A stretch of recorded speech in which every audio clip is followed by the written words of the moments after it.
एक मोठी राजकीय बातमी समोर येते। प्रकाश महाजन यांनी मनसे प्रवक्ते पदाचा राजीनामा दिलेला आहे। पक्षाच्या शिबिरामध्ये न बोलावल्यानं प्रकाश महाजन नाराज होते आणि त्यांनी मनसे प्रवक्ते पदाचा राजीनामा दिलेला आहे अशी माहिती समोर येते। पक्षाच्या शिबिरामध्ये न बोलावल्यामुळे प्रकाश महाजन हे नाराज होते।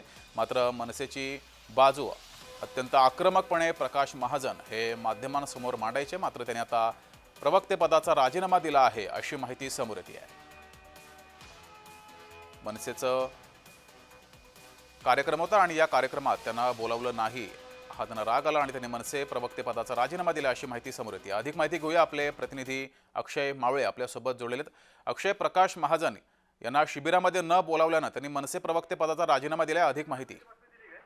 नक्कीच जगदीश, आपण जर बघितलं तर इगतपुरीमध्ये मनसेचं शिबिर सुरू आहे आणि या शिबिरामध्ये प्रकाश महाजन यांना बोलवलं नसल्याची जी खंत आहे ती खंत देखील प्रकाश महाजन यांनी व्यक्त केली होती। मात्र आता जर आपण बघितलं तर प्रकाश महाजन यांनी वक्तव्य केलंय की कोणाला शिबिरामध्ये बोलवायचं किंवा कोणाला बोलवू नये याची संपूर्ण जबाबदारी जी आहे ती पक्षाची आहे आणि मी कोणावरही नाराज नाही।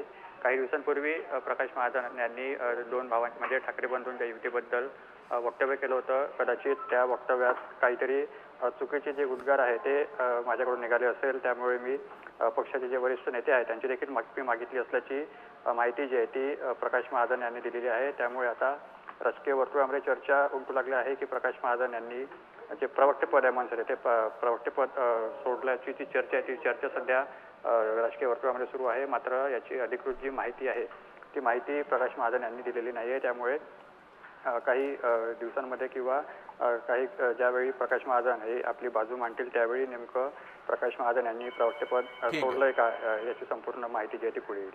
तर प्रकाश महाजन यांनी मनसे प्रवक्ते पदाचा राजीनामा दिलाय का अशी सध्या जोरदार चर्चा सुरू आहे। अक्षय, धन्यवाद दिलेल्या माहितीबद्दल।